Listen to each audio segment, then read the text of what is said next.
Padre eterno, gracias te damos porque nos has guiado a tener este tiempo. Te rogamos que perdones por favor nuestros pecados, limpies de maldad nuestra mente, nuestros pensamientos y dispongas los oídos a que reciban tu palabra. Tu palabra tiene propósitos porque tu palabra dice que jamás regresa a ti vacía. Te agradecemos este tiempo y te rogamos que a través de la guía de tu Santo Espíritu tú nos lleves a entender los pasajes bíblicos que vamos a estudiar en este tiempo, en esta hora, y te honramos dándote la gloria y la honra, Señor, de esta enseñanza. En el precioso nombre y méritos de nuestro Salvador Jesucristo, te lo rogamos y te agradecemos. Amén. Te invito a que abras tu Biblia en el Evangelio de Juan, capítulo 20, y vamos a ver a partir del versículo 19. Dice la palabra: Cuando llegó la noche de aquel mismo día, el primero de la semana, estando las puertas cerradas en el lugar donde los discípulos estaban reunidos, por miedo de los judíos, vino Jesús y puesto en medio, les dijo: paz a vosotros.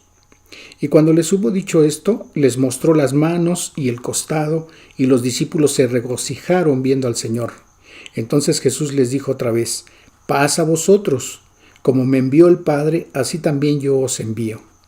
Y habiendo dicho esto, sopló y les dijo: recibid el Espíritu Santo. Algunos creyentes interpretan que en este versículo 22, los discípulos a los cuales se presentó el Señor Jesucristo, en ese momento estaban recibiendo el Espíritu Santo. Pero vamos a ver si esto es así o está hablando de otra cosa. Para ello, vamos a remitirnos al libro de Mateo en el capítulo 28, a partir del versículo 16. Dice la palabra: pero los 11 discípulos se fueron a Galilea, al monte donde Jesús les había ordenado. Y cuando le vieron, le adoraron, pero algunos dudaban. Y se acercó Jesús y les habló diciendo: toda potestad me es dada en el cielo y en la tierra. Por tanto, id y haced discípulos a todas las naciones, bautizándolos en el nombre del Padre, y del Hijo, y del Espíritu Santo, enseñándoles que guarden todas las cosas que os he mandado.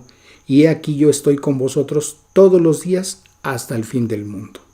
Dice primero el versículo 17 que aunque cuando lo vieron le adoraron, algunos de ellos dudaban todavía de lo que estaba aconteciendo. Y la segunda parte es la indicación que les hace el Señor Jesucristo de la gran comisión para que predicaran el Evangelio. Entonces vamos ahora a ver lo que nos dice Marcos en el capítulo 16 a partir del versículo 14. Finalmente se apareció a los 11 mismos, estando ellos sentados a la mesa, y les reprochó su incredulidad y dureza de corazón, porque no habían creído a los que le habían visto resucitado. Y les dijo: id por todo el mundo y predicad el Evangelio a toda criatura. El que creyere y fuere bautizado será salvo, mas el que no creyere será condenado.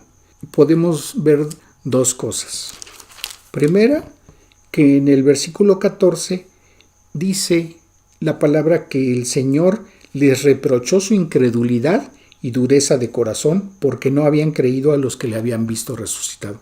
Como habíamos visto en Mateo, se mencionó que algunos de ellos dudaban todavía lo que estaban observando. Y aquí aclara que ellos tenían todavía incredulidad acerca de la resurrección del Señor Jesucristo, aun cuando muchos a los cuales se había aparecido el Señor daban testimonio de que Él había resucitado. Y les está dando indicación de la gran comisión para predicar el Evangelio. Ahora, ¿qué es lo que nos dice el Evangelio de Lucas en el capítulo 24, a partir del versículo 36? Mientras ellos aún hablaban de estas cosas, Jesús se puso en medio de ellos y les dijo: paz a vosotros. Entonces, espantados y atemorizados, pensaban que veían espíritu. Pero Él les dijo: ¿por qué estáis turbados y vienen a vuestro corazón estos pensamientos? Mirad mis manos y mis pies, que yo mismo soy. Palpad y ved, porque un espíritu no tiene carne ni huesos, como veis que yo tengo. Y diciendo esto les mostró las manos y los pies. Y como todavía ellos de gozo no lo creían y estaban maravillados, les dijo: ¿tenéis aquí algo de comer? Entonces le dieron parte de un pez asado y un panal de miel, y él lo tomó y comió delante de ellos, y les dijo: estas son las palabras que os hablé estando aún con vosotros, que era necesario que se cumpliese todo lo que está escrito de mí en la ley de Moisés, en los profetas y en los salmos. Entonces les abrió el entendimiento para que comprendiesen las escrituras, y les dijo: así está escrito, y así fue necesario que el Cristo padeciese y resucitase de los muertos al tercer día, y que se predicase en su nombre el arrepentimiento y el perdón de pecados en todas las naciones, comenzando desde Jerusalén.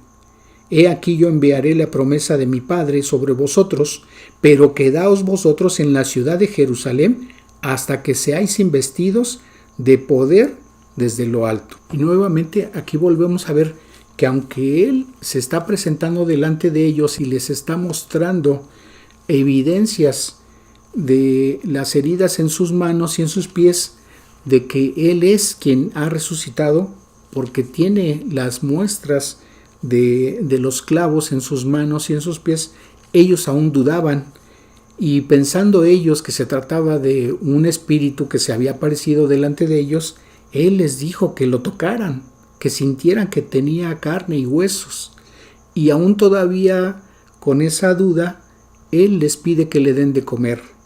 ¿Para qué? Para que entendieran pues que un espíritu no toma alimentos, y Él en este caso les estaba mostrando que Él había resucitado. Entonces, nuevamente nos confirma este pasaje que ellos todavía estaban dudando acerca de su resurrección. Pero también observamos, igual que en los otros evangelios, que Él les da indicación de la gran comisión.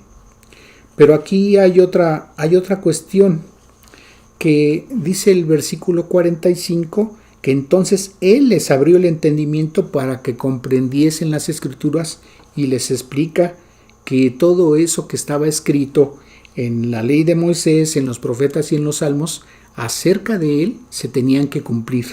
Y entonces Él les está dando ese entendimiento al abrirles el entendimiento para que pudieran comprender lo que estaba escrito en la palabra. Vamos a dejar pendiente un momento el versículo 49 de Lucas 24, por lo que vamos a observar aquí en el libro de Juan. Cuando observamos en Juan capítulo 20, en el versículo 22, y habiendo dicho esto, sopló y les dijo: recibid el Espíritu Santo, hay quien interpreta que en ese momento los apóstoles estaban recibiendo el Espíritu Santo, pero esto no es así. ¿Por qué? Primero, porque lo que el Señor había observado en ellos es de que todavía había incredulidad acerca de que Él había resucitado, aunque había algunas cosas que les habían hecho creer, pero aún no era firme su fe, no era firme su creencia, y todavía tenían dudas porque no lo habían visto a Él.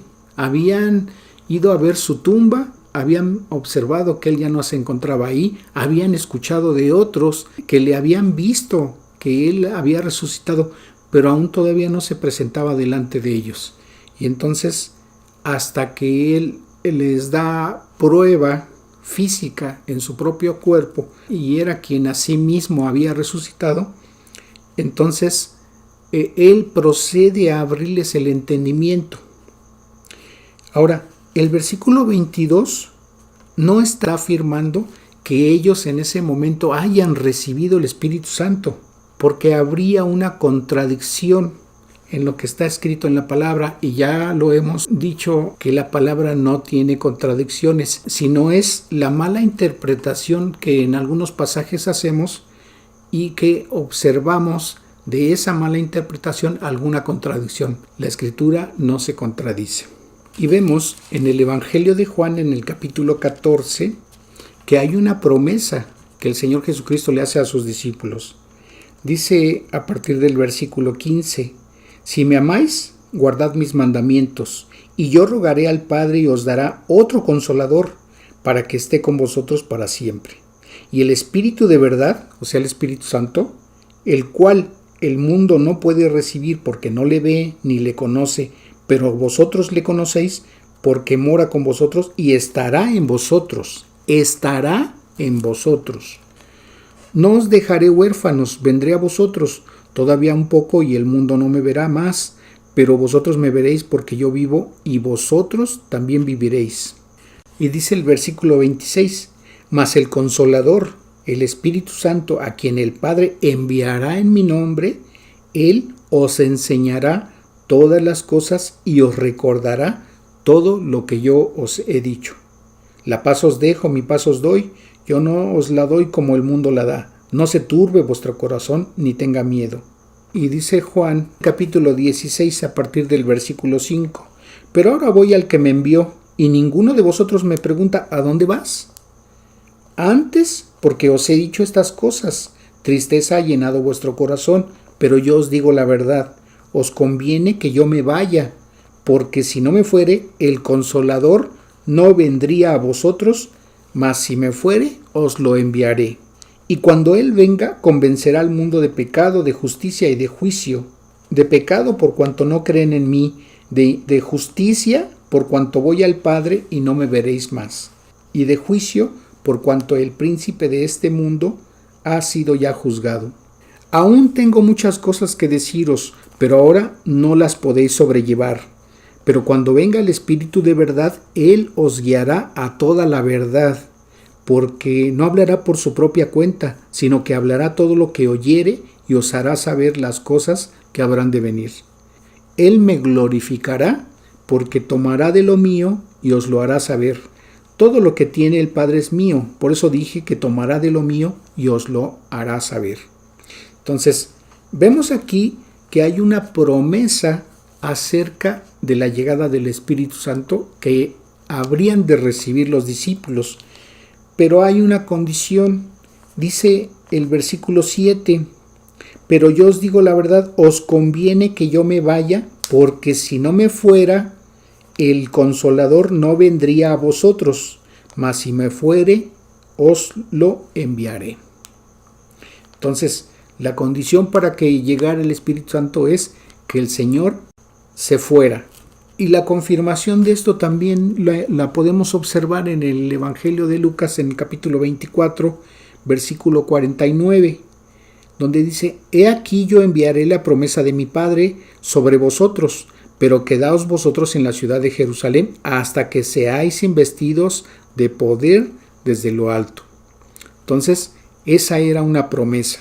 Ahora, regresando al pasaje de Juan capítulo 20, en el versículo 22 nos va a quedar más claro. Y dice, habiendo dicho esto, sopló y les dijo, recibid el Espíritu Santo.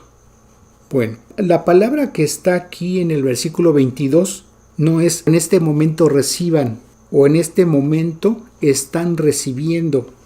La palabra que se encuentra aquí es un mandamiento de que tenían que recibir al Espíritu Santo, pero no en ese momento, porque como hemos visto tanto en Lucas como en Juan, la promesa se iba a cumplir después de que el Señor Jesucristo se fuera. Cuando aquí en el versículo 22 de Juan 20 está diciendo la palabra, y habiendo dicho esto sopló, el Señor Jesucristo se está identificando con el Dios de Génesis 2:7, a donde dice la Escritura, entonces Jehová Dios formó al hombre del polvo de la tierra y sopló en su nariz aliento de vida, y fue el hombre un ser viviente.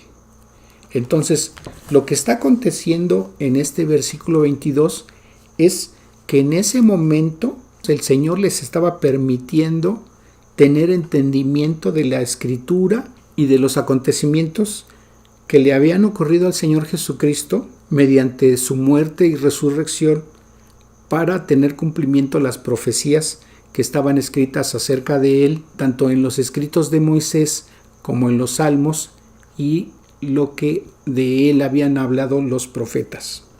Entonces, en ese momento, los discípulos estaban teniendo esa revelación, pero aún el Espíritu Santo no lo habían recibido porque tenían que esperar a la promesa de acuerdo a lo que nos dice el Evangelio de Juan, que si recordamos lo que dice el versículo 7 de Juan 16, y vuelvo a leer: pero yo os digo la verdad, os conviene que yo me vaya, porque si no me fuera, el Consolador no vendría a vosotros, mas si me fuere, os lo enviaré. Esa era la condición. Ahora, vayamos a ver lo que nos dice el libro de Hechos en el capítulo 1. En el primer tratado, oh Teófilo, hablé acerca de todas las cosas que Jesús comenzó a hacer y a enseñar, hasta el día en que fue recibido arriba, después de haber dado mandamientos por el Espíritu Santo a los apóstoles que había escogido, a quienes también después de haber padecido se presentó vivo con muchas pruebas indubitables, apareciéndoseles durante 40 días y hablándoles acerca del reino de Dios.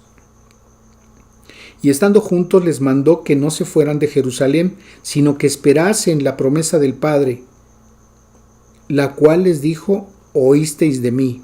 Entonces dice el versículo 5: porque Juan ciertamente bautizó con agua, mas vosotros seréis bautizados con el Espíritu Santo, dentro de no muchos días. Pero dice el versículo 8: pero recibiréis poder, ¿cuándo? Cuando haya venido sobre vosotros el Espíritu Santo, y me seréis testigos en Jerusalén, en toda Judea, en Samaria y hasta lo último de la tierra. Entonces, lo que habíamos leído al final del libro de Mateo, del libro de Marcos y del libro de Lucas, que es la Gran Comisión, iba a empezar a tener cumplimiento a partir de que ellos recibieran el Espíritu Santo, que es lo que describe aquí el versículo 8. Pero recibiréis poder cuando haya venido sobre vosotros el Espíritu Santo, y me seréis testigos en Jerusalén, en toda Judea, en Samaria y hasta lo último de la tierra.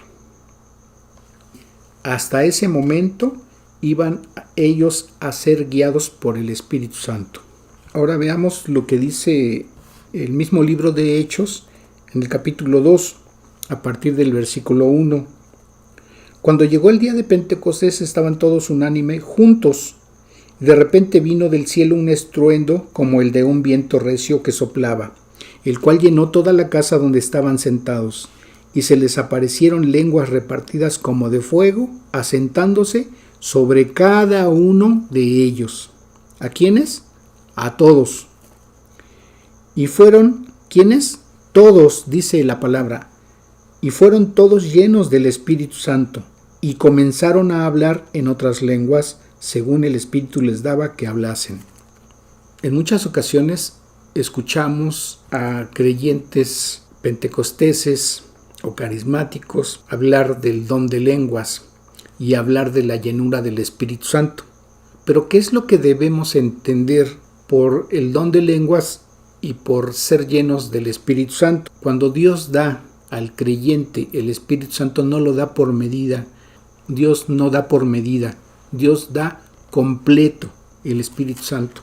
Entonces, no podemos hablar de medidas o de grados de llenura del Espíritu Santo en ese sentido, como lo entienden ellos, porque la llenura del Espíritu Santo la debemos entender como dejarse guiar por el Espíritu Santo, dejarse guiar en cuanto a la voluntad de Dios para obedecerle y para participar en su obra. Entonces, aquí entre el versículo 3 y 4 está diciendo que todos y cada uno de ellos fueron llenos del Espíritu Santo. Y la promesa era para todos, porque como habíamos visto, ellos no habían recibido el Espíritu Santo. En este momento lo estaban recibiendo. Si esto no fuera así, entonces habría contradicción, o estaríamos viendo una contradicción que no existe con lo que habíamos leído en Juan 20:22, porque entonces, ¿cómo es posible que aquí en este pasaje diga que todos en ese momento estaban siendo llenos del Espíritu Santo o lo habían recibido? Dice aquí el versículo 4 que comenzaron a hablar en otras lenguas, y aquí en el griego la palabra es dialectos, y esa palabra nos indica que son lenguas étnicas, es decir, idiomas. Y enseguida lo podemos apreciar cuando vemos a partir del versículo 5 lo que dice: moraban entonces en Jerusalén judíos, varones piadosos, de todas las naciones bajo el cielo. Y hecho este estruendo, se juntó la multitud y estaban confusos, porque cada uno les oía hablar en su propia lengua. Es decir, en el momento en que son llenos del Espíritu Santo, guiados, porque dice que comenzaron a hablar en otras lenguas según el Espíritu les daba que hablasen. El Espíritu Santo los estaba guiando a que hablaran, a que dieran testimonio en otros idiomas. Y aquí el versículo 6 está diciendo que esa gente que venía de otras naciones les estaban oyendo y les estaban entendiendo porque estaban escuchando en el idioma que ellos hablaban. Entonces, los discípulos que habían recibido esa llenura del Espíritu Santo y que estaban siendo guiadas por el Espíritu Santo, estaban hablando en los idiomas de esas personas que les estaban escuchando. No estaban hablando en lenguas como lo interpretan creyentes carismáticos o pentecosteses. ¿Y por qué lo digo? Porque personalmente me ha tocado tener experiencias de escuchar a carismáticos o pentecosteses hablar en lenguas, y créanme que es algo que no es agradable. Es muy desagradable escuchar los sonidos que emiten, y para mí no es algo que proceda de Dios, no es algo que sea evidencia de que tienen una comunión muy cercana o estrecha con Dios, porque además la Escritura no habla en ese sentido de recibir un don de lenguas, de emitir sonidos de pájaros o de animales. Este pasaje no habla de que hubiera alguien haciendo interpretación de lo que los otros estaban hablando. No había necesidad de esa interpretación porque eran idiomas lo que estaban hablando. Dice el versículo 7, y estaban atónitos y maravillados diciendo: mirad, ¿no son galileos todos estos que hablan? ¿Cómo pues les oímos nosotros hablar cada uno en nuestra lengua? O sea, en nuestro idioma en la que hemos nacido.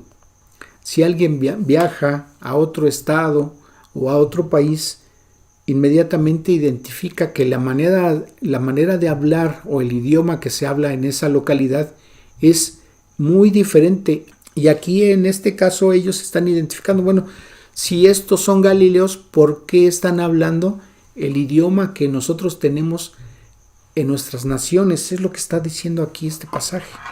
Entonces dice el versículo 8, ¿cómo pues les oímos hablar cada uno en nuestra lengua en la que hemos nacido? Partos, medos, elamitas y los que habitamos en Mesopotamia, en Judea, en Capadocia, en el Ponto y en Asia, en Frigia y Panfilia, en Egipto y en las regiones de África, más allá de Cirene, y romanos aquí residentes, tanto judíos como prosélitos, cretenses y árabes, les oímos hablar en nuestras lenguas las maravillas de Dios. ¿Qué es lo que estaban hablando esos discípulos? Las maravillas de Dios, dice aquí el versículo 11. Eso es lo que el Espíritu Santo les estaba guiando a hacer, que hablaran las maravillas de Dios, que dieran testimonio de Dios. Y eso es lo que estas gentes es lo que estaban oyendo. Y dice el versículo 12, y estaban todos atónitos y perplejos, diciéndose unos a otros: ¿qué quiere decir esto? Mas otros, burlándose, decían: están llenos de mosto. O sea, lo que estaban queriendo decir estos que se burlaban es: están borrachos, por eso están hablando en otros idiomas. Pero era obvio que estos que se burlaban pues no entendían los otros idiomas. Dice el versículo 14, entonces Pedro, poniéndose en pie con los 11, alzó la voz y les habló diciendo: varones judíos y todos los que habitáis en Jerusalén, esto os sea notorio y oíd mis palabras, porque estos no están ebrios como vosotros suponéis, puesto que es la hora tercera del día, o sea, las 9 de la mañana para ellos. Mas esto es lo dicho por el profeta Joel, y en los postreros días, dice Dios, derramaré mi espíritu sobre toda carne. Entonces Ser lleno del Espíritu Santo es o significa ser guiado, dejarse guiar, dejarse llevar por el Espíritu Santo. Ahora, hay evidencia bíblica en la misma escritura de lo que estoy hablando. Y esto lo podemos ver en el Evangelio de Juan, en el capítulo 3, en los versículos 7 y 8, cuando el Señor Jesucristo está hablando con Nicodemo. Dice el versículo 7, no te maravilles de que te dije, os es necesario nacer de nuevo. El viento sopla de donde quiere y oye su sonido, mas ni sabes de dónde viene ni a dónde va. Así es todo aquel que es nacido del Espíritu. Es decir, es guiado por el Espíritu Santo y no sabe cuál va a ser el camino, cuál va a ser la trayectoria que va a tener ese creyente, porque tiene que ser guiado por el Espíritu Santo para cumplir los propósitos para los que Dios ha determinado en el momento en que esa persona tuvo un nuevo nacimiento, como dice aquí la Escritura. Ahora, el ejemplo más palpable de alguien lleno del Espíritu Santo lo encontramos en el Evangelio de Lucas, en el capítulo 1, a partir del versículo 8. Dice la palabra: aconteció que ejerciendo Zacarías el sacerdocio delante de Dios, según el orden de su clase, se le apareció un ángel del Señor puesto en pie a la derecha del altar del incienso. Y se turbó Zacarías al verle y le sobrecogió temor. Pero el ángel le dijo: Zacarías, no temas, porque tu oración ha sido oída, y tu mujer Elizabeth te dará a luz un hijo y llamará su nombre Juan. ¿A qué Juan se refiere? A Juan el Bautista. Y dice el versículo 15, porque será grande delante de Dios, no beberá vino ni sidra, y será lleno del Espíritu Santo aún desde el vientre de su madre. ¿Qué iba a ser? Lleno, es decir, que iba a ser guiado desde el vientre de su mamá. Y hará que muchos de los hijos de Israel se conviertan al Señor Dios de ellos, e irá delante de él con el espíritu y el poder de Elías para hacer volver los corazones de los padres a los hijos y de los rebeldes a la prudencia de los justos, para preparar al Señor un pueblo bien dispuesto. Y podemos observar en el mismo Evangelio de Lucas, en el capítulo 3, a partir del versículo 2. Y siendo sumos sacerdotes Anás y Caifás, vino palabra de Dios a Juan el Bautista, hijo de Zacarías, en el desierto. Y él fue por toda la región contigua al Jordán, predicando el bautismo del arrepentimiento para el perdón de pecados. Ahora, en ningún momento en los pasajes del Evangelio, ni en Mateo, ni en Marcos, ni en Lucas, ni en Juan, se menciona que Juan haya tenido ese don de lenguas. No se menciona que haya hablado en una lengua extraña, ni que haya hablado en otro idioma. No se dice eso de Juan. Y sin embargo, la Escritura está diciendo que él iba a ser lleno del Espíritu Santo aún desde el vientre de su mamá. Aún antes de nacer, él estaba lleno del Espíritu Santo.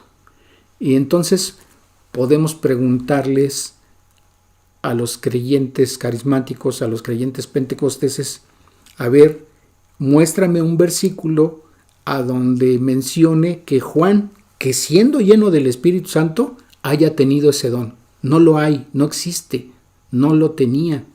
Ni tampoco dice que Juan hubiera tenido momentos en que se azotara en el suelo o empezara a tener ataques de risa o que se hubiera vomitado, como en algunas congregaciones pentecosteses oímos que sucede, que en algunos casos inclusive creo que hasta les dan bolsa para ese momento. Entonces, no hay tal, eso no es bíblico. Si tú lo has escuchado, si te lo han comentado, lo has llegado a ver, eso no es bíblico, eso no es de Dios. La palabra de Dios, la Biblia, es nuestra autoridad en nuestra creencia. Entonces, la predicación tiene que ser sobre la palabra de Dios. Y si es tomado nada más un texto, bueno, tiene que tener lo que está hablando. Lo que está hablando debe de tener un fundamento bíblico, no nada más hablar por hablar. Entonces, aunque sea poca la enseñanza, pero debe estar fundamentada en la palabra que se está leyendo. Esa es la predicación cristiana, esa es la predicación bíblica. Si tú escuchas otra cosa fuera de lo que está escrito aquí, entonces cuidado con ello. Por eso, cada vez que tú escuchas una enseñanza bíblica, debes tener tu Biblia en la mano y ver que efectivamente lo que te está compartiendo alguien está escrito ahí. Dios quiere que seamos guiados por su palabra y por eso nos pide que crezcamos por su palabra, que la estudiemos, que la escudriñemos. Un versículo fundamental para nosotros es Josué 1:8. Te lo quiero leer. Nunca se apartará de tu boca este libro de la ley, sino que de día y de noche meditarás en él para que guardes y hagas conforme a todo lo que en él está escrito, porque entonces harás prosperar tu camino y todo te saldrá bien. ¿Qué es lo que te pide Dios? Meditar en su palabra. Eso es lo que debemos de tener para nosotros como fundamento de nuestra fe, de nuestra creencia. La palabra de Dios es una palabra que dice la verdad y que no tiene una sola contradicción. Y como lo he dicho muchas veces, cuando tú encuentras una aparente contradicción, o es mala interpretación, o estás haciendo una lectura incorrecta, o en la traducción hay alguna equivocación en alguna palabra. Pero en sí, el original de la palabra de Dios no tiene ninguna contradicción. ¿Qué podemos concluir de la enseñanza de este día? Se habla de ser bautizados en el Espíritu Santo. Se habla de llenura del Espíritu Santo. Se habla de recibir el Espíritu Santo. En el caso de nosotros, los gentiles, porque para nosotros debe ser claro en qué momento somos bautizados por el Espíritu Santo y en qué momento recibimos el Espíritu Santo y en qué momento somos llenos del Espíritu Santo. No debemos de confundir el bautismo cristiano que se hace al momento de ser sumergidos en agua, porque ese es un evento que hacemos para dar testimonio a las personas que en ese momento están presentes, que tenemos un nuevo nacimiento y que nuestros pecados han sido perdonados, y en muchas ocasiones se da un testimonio de lo que era nuestra vida antes y de lo que ahora es nuestra vida después de tener ese nacimiento. Pero en ese momento, espiritualmente no estamos siendo bautizados en el Espíritu Santo, ni lo estamos recibiendo, porque eso ya se efectuó. Como acabo de decir, eso es solamente para dar testimonio a los que en ese momento están presentes. Entonces, ¿en qué momento somos bautizados por el Espíritu Santo y en qué momento recibimos el Espíritu Santo? Es cuando nosotros hacemos una profesión de fe para reconocer y recibir al Señor Jesucristo como nuestro único y suficiente Salvador, como quien ha pagado con su sangre en la cruz del Calvario para que nosotros tuviéramos ese perdón de pecados. Ahora, ¿en qué momento somos llenos del Espíritu Santo? A partir de ese momento somos llenos del Espíritu Santo. A partir de ese momento podemos ser guiados por el Espíritu Santo para dar testimonio y para compartir acerca de su palabra. Pero como tenemos dos naturalezas, una espiritual a través de la guía del Espíritu Santo y la otra carnal, que es la que mantiene nuestra naturaleza pecaminosa. Entonces, tenemos esa disyuntiva de una, obedecer a nuestra carne y caer en pecado, o la otra, obedecer a Dios, obedecer a su palabra y dejarse guiar por el Espíritu Santo. En ese momento en que nos dejamos guiar y preferimos ser obedientes a Dios y a lo que está en su palabra, para nosotros en ese momento podemos decir que somos llenos o que somos guiados por el Espíritu Santo. Entonces debemos hacer esa diferencia y para nosotros debe quedar claro a qué nos estamos refiriendo. Entonces yo te invito a que escudriñes la palabra, que la estudies, a que medites. Si en algún momento hay un pasaje que para ti es difícil, no te desesperes, pero sí dedíquenle tiempo también al estudio de la palabra.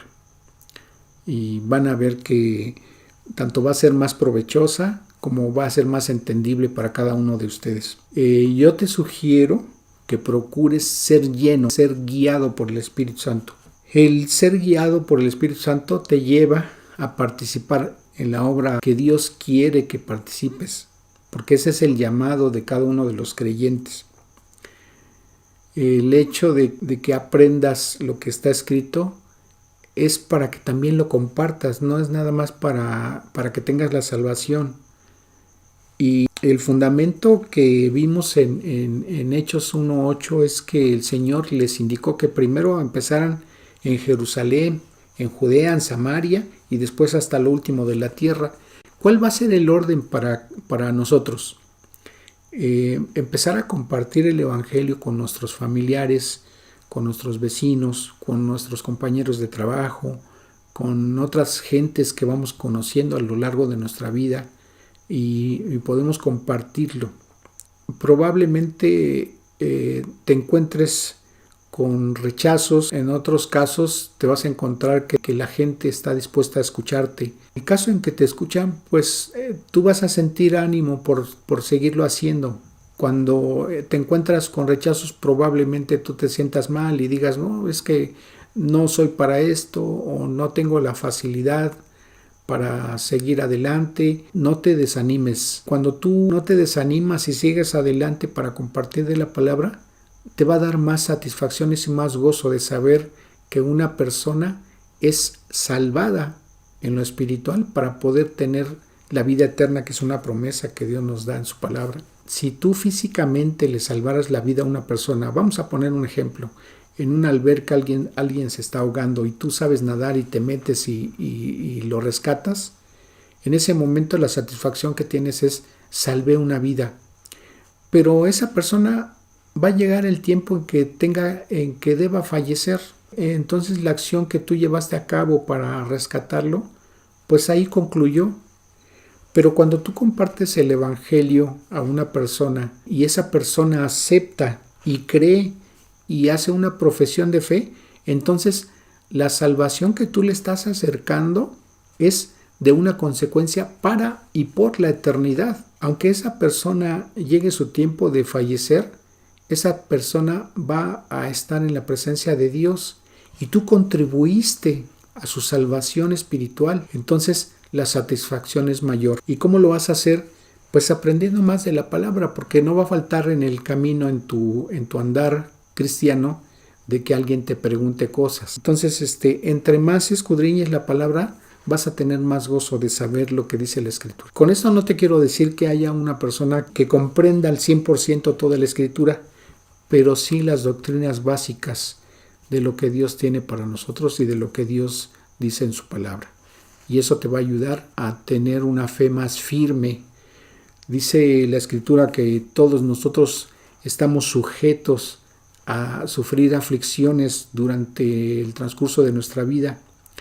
Cuando tú tienes una fe firme, tú vas a pasar sin problema esos tiempos de prueba, porque tu confianza, tu fe está cimentada en la roca inamovible que es Cristo, y te va a sacar adelante y tú vas a ver tu vida llena de bendiciones. No te estoy diciendo de una vida de riqueza o de lujos o de esplendidez, no te lo estoy diciendo. Dios te lo puede dar, sí, pero no es la finalidad, ni es una promesa de parte de Dios. No es que viniendo al cristianismo tus problemas se acaben, pero tu enfoque, tu percepción de lo que transcurra en tu vida va a ser con un enfoque a la manera en que Dios ve las cosas. Y entonces tú vas a tener paz en medio de las circunstancias, que es lo más importante y es una promesa que el Señor nos da. ¿Qué va a pasar cuando una persona acepte el mensaje que tú le compartas de la Escritura? ¿De qué manera va a ser esa profesión de fe? Si no lo sabes, a continuación te ejemplifico un modelo de oración. Pero si en este momento Dios ha hablado a tu vida y tú no has hecho esa profesión, yo te invito a que inclines tu rostro en este momento y le digas esto a Dios. Dios Todopoderoso, yo he pecado a lo largo de mi vida, me reconozco pecador delante de ti, sé que dice tu palabra que mis pecados me condenan a un castigo eterno, pero también sé porque dice tu palabra que el Señor Jesucristo vino hace casi 2000 años a este mundo y Él sufrió, Él padeció en una cruz del Calvario para pagar por los pecados de todo el mundo. Como yo no puedo hacer nada para tener la salvación ni el perdón de mis pecados, entonces yo reconozco ese sacrificio que hizo el Señor Jesucristo en esa cruz del Calvario, a donde Él derramó su santa sangre, y sé que su santa sangre tiene poder para limpiar mis pecados y que pueda yo tener el perdón para salvación. Señor, yo te ruego que me perdones mis pecados. Me arrepiento de haber pecado y sé que no puedo hacer nada por evitarlo, pero sé que tú me puedes perdonar y me puedes limpiar de toda maldad. Te ruego que a través de esa sangre santa del Señor Jesucristo que fue derramada en esa cruz, mis pecados sean borrados. No es que estés pasando por alto mis pecados, sino que reconozco que el Señor Jesucristo recibió el castigo que yo merecía.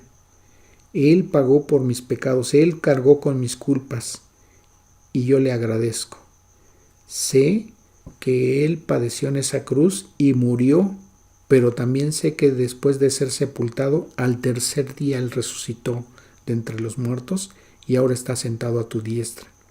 Él ya presentó las pruebas de que pagó por mis pecados y creo y confío de que así es. Y sé, Señor, que en este momento que te lo estoy pidiendo, tú me estás perdonando. Y sé también que hay una promesa de que al reconocer al Señor Jesucristo y recibirlo en mi vida para mi perdón de pecados, también sé que me has hecho uno de tus hijos, porque también es otra promesa que está en tu palabra. Y yo te agradezco por lo que en este momento estás haciendo por mí. Señor, reconozco y creo en el Señor Jesucristo como mi único y suficiente Salvador. Y yo te agradezco, Dios Todopoderoso, por permitir que tu divino Hijo sufriera por mí para que yo pudiera estar en tu presencia cuando me llames. Gracias, Dios, y ahora te puedo decir gracias, Padre, por esta salvación tan grande que hoy me has dado. Si tú le dijiste estas palabras a Dios y lo has creído en tu corazón y Él lo ha mirado así, Él te ha perdonado. Y ahora Él te recibe y te reconoce como un hijo más. Y nosotros te damos la bienvenida a la familia de Dios. Te invito a que en este momento le demos gracias a Dios por ello. Padre eterno, Señor, te agradecemos por el privilegio de poder escuchar y poder entender de parte de ti tu palabra. Gracias por darnos ese entendimiento, Señor. Gracias por bendecirnos. Gracias por colmarnos de bendiciones a cada día. Gracias porque sabemos que tienes cuidado de todos y cada uno de nosotros, Señor. Padre, te ruego tu bendición para cada uno de nuestros hermanos en la fe y de oyentes que han visto esta enseñanza y de aquellos que siguen la enseñanza bíblica. Señor, por favor, te ruego que los bendigas, que los guardes a donde quiera que tengan que estar yendo por trabajo, por salud o por diversas cuestiones. Cuida de ellos, bendice a mis hermanos en la fe, bendice a nuestros oyentes, que no les falte tu bendición en sus casas, en sus mesas, que no les falte tu provisión, que no les falte la salud, y si alguno carece de ella, Señor, te rogamos por ello. Bendice a cada uno de sus hermanos, bendice sus casas, sus hogares, sus trabajos. Por favor, guíalos, ayúdales a sobrellevar las pruebas en que estén, Señor, las pruebas que estés permitiendo en sus vidas, Señor, que mediten en lo que están viviendo y que puedan tener entendimiento de por qué estás permitiendo eso en sus vidas, que lejos de quejarse entiendan que hay un propósito tuyo por el cual estás permitiendo eso en sus vidas, que quizá haya cosas que tengan que corregir, que quizá haya cosas por las cuales te deban de pedir perdón, que quizá haya cosas que deban de reflexionar en su andar porque probablemente no te estén obedeciendo o porque probablemente hayan desviado su andar cristiano. Señor, Guarda de todo mal a todos los que siguen estas enseñanzas, y te agradecemos, Padre, para que nos permitas seguir compartiendo de tu palabra. Te damos la gloria y la honra, Señor, porque tuya es por los siglos de los siglos, en el precioso nombre y méritos de nuestro Salvador Jesucristo. Amén. Que Dios les bendiga.